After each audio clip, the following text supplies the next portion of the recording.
नरसिंहगढ़ में भी कुर्सियों के लिए झगड़ा हो रहा है ऐसा।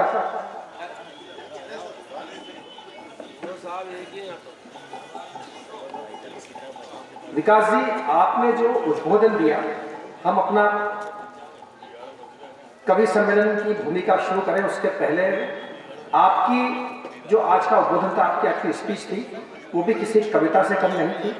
और मैं मंच की तरफ से आपको विश्वास दिलाता हूं कि किसी भी कवि का कविता पाठ करने में, बात करने में सीमा रेखा तक पांव जरूर पहुंचेगा और सीमा रेखा को क्रॉस नहीं करेगा। मर्यादा में चलेगा कवि सम्मेलन। आपने कहा उसी बिंदुओं पर कवि सम्मेलन चलेगा, हास्य व्यंग सब कुछ होगा। और दूसरी बात, आज यहाँ पर 4 संस्थाएं बैठी, जैसा मुझे बताया अभी स्वागत संचालन में 4 संस्थाएं। बहुत कम शहर ऐसे होते हैं जहाँ कवि सम्मेलन होता है और साहित्यकार कविता सुनने आते हैं। वो शहर आपका है नरसिंहगढ़, जहाँ 4 साहित्य संस्थाओं के लोग कवि कविता सुनने आए हैं। ये कविता की भूमि। विकास जी, मैं आपको पुराना संस्करण सुनाता हूँ। मैं पढ़ता था मोतीलाल विज्ञान महाविद्यालय भोपाल में, और यहाँ से मैं अपने घर नगर जाता था खुजनेर। राजगढ़ से आया हूँ पर मेरा गृह नगर खुजनेर जन्मभूमि, यानी राजगढ़ जिला भी मेरा ही जिला है, नरसिंहगढ़ है ना। मेरे छोटे भाई भी यहाँ नौकरी करते थे। जब मैं यहाँ आया तो बस स्टैंड से मेरी गाड़ी निकल गई विकास, तो मैंने देखा कि रात को नरसिंहगढ़ में 74-75 में यहाँ मैं कहाँ रुकूंगा, सर्दी का मौसम है। एक पांडाल दिखा, मैंने पूछा यहाँ क्या हो रहा है, बोले कवि सम्मेलन हो रहा है। मैंने कहा ठीक है, एयरबैग लेके बैठ गया।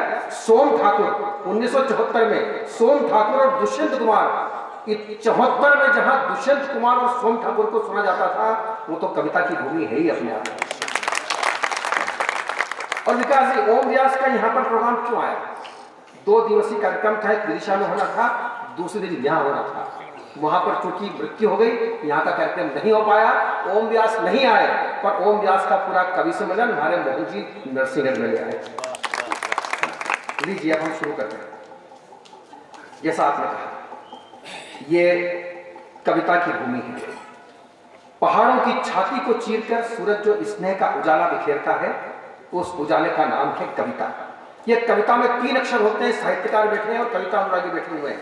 जो मंच के अनेक कवि कहते हैं कल्पना और विचारों का तालमेल, पर मेरे अपने शब्द संयोजन में कविता क्या है, मैंने संयोजित किया। आप सबके पास पहुंचे रेखांकन करने, तो मुझे बताना कि आप सब साहित्यकार हैं और कविता से प्रेम करते हैं। ये 3 अक्षर का, वी और ता।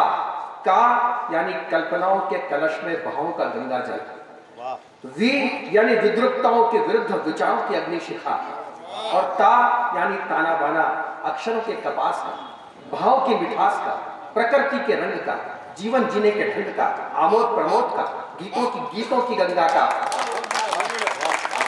और भगवान यशोदा मैया की गोद में भगवान श्री कृष्ण की निंदिया का, ये होती है कविता। कविता ने बड़ी भूमिका अदा की है।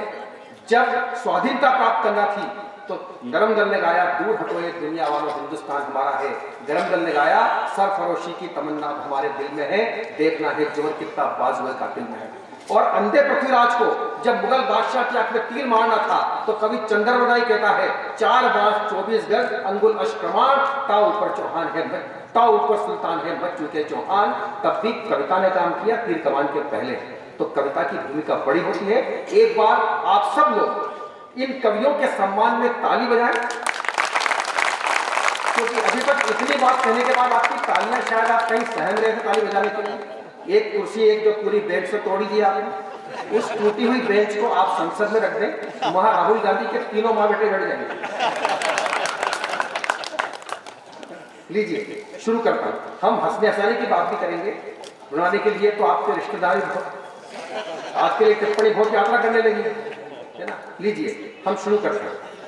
क्योंकि बहुत लंबा समय हो गया है, इसलिए मैं अपनी भूमिका को संक्षिप्त करता हूं। और एक बात मुझे और ताजा प्रसंग सुना। अभी जब विकास जी, आपने भी देखा, सब कवि इस बात का अनुमोदन करेंगे, जब दीप प्रज्वलन करना था तो विकास जी ने माचिस की तीली दे दी हमारे मोहन दादा को, विधायक महोदय को, कि लीजिए आप तीली जलाइए। आपको ताज्जुब होगा, आड़ थी इसलिए दिखानी है आपको। मोहन शर्मा जी से वो तीली नहीं जली। लोगों ने बोला, भाई आपके विधायक महोदय तीली नहीं जल रही है। तो विकास जी ने कहा, एक बार और कोशिश करिए। मोहन दादा ने एक बार और कोशिश करी, दूसरी बार भी तीली नहीं जली। जब तीसरी बार तीली नहीं जली तो मैंने पूछा आपके लोकल संयोजक साहब से, मैंने कहा क्या बात है, आपके विधायक महोदय से तीली जल रही है। उन्होंने उत्तर दिया, उत्तर अच्छा लगे तो मोहन दादा का आगे से पीछे तक नागरिक अभिनंदन करें। उन्होंने कहा, अशोक भाटी, हिंदुस्तान में आपने अनेक नेता देखे हैं, ये देश का ऐसा पहला नेता है जिसे ठीक से आग लगाना नहीं आता। जो विकास का काम करते हैं वो बाग लगाते हैं, आग नहीं लगाते हैं। हम मां शारदे की वंदना के बिना कोई काम, कविता का एक अक्षर भी सुनाना प्रासंगिक नहीं समझते। और मां शारदे की वंदना में दुनिया की तमाम माताओं की वंदना है। अभी नवरात्रि शुरू होने वाली है, भारत माता को हम माँ कहते हैं, गौ माता को माँ कहते हैं, नदियों को माँ कहते हैं, हम जो पूजनीय होती है उन सबको माँ कहते हैं। ये भारत की ही परंपरा है। इसलिए मेरे एक स्वर्गीय मित्र है रमेश सोज, उनकी आधी पंक्ति बोलता हूँ, आधी पंक्ति माँ के लिए। आप किस तरह से उसका रेखांकन करते हैं, आपकी तालियां बताएंगे, मैं जान चाहता हूँ। वो कहते हैं, माना कि मैं फूलों के बिछोने नहीं देता, माना कि मैं फूलों के बिछोने नहीं देता, पर माँ को किसी बात पे रोने नहीं देता। आपकी तालियां थोड़ी कमजोर है, ये मोहल्ला और पीछे की तरफ से तालियां थोड़ी कम आ रही है। मैं आपको एक मौका और देता हूँ। वफा का गीत, मोहब्बत का साज करते हैं, हम दुआ के द्वार पर ममता का राज करते हैं। और तू कोई व्यंग माँ की ओढ़नी पे ना कर, इस ओढ़नी पर तो फरिश्ते नमाज पढ़ते हैं। लेकिन मंच के कवियों की अभी भी दुविधा है।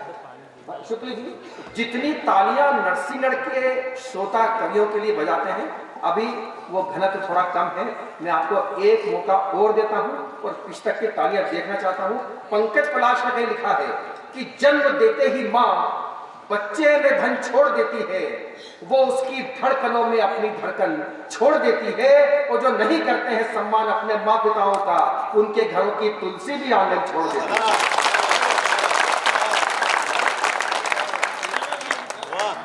तो अब हमारे कवियों का भी मन लगा कि आप ताली रात भर बजाएंगे। मानदेय जो हमको मिलेगा शासन से वो तो है ही, लेकिन तालियां ऐसा मानदेय होता है जो व्यक्ति कभी नहीं भूलता। पैसे दिए हुए खर्च हो जाते हैं, तालियों का प्यार कभी खत्म नहीं होता। तो विकास दवे जी का मैं इसलिए बहुत तारीफ करता हूँ कि उन्होंने कवि सम्मेलन की दिशा को बदलने का काम अपने उद्बोधन से किया है।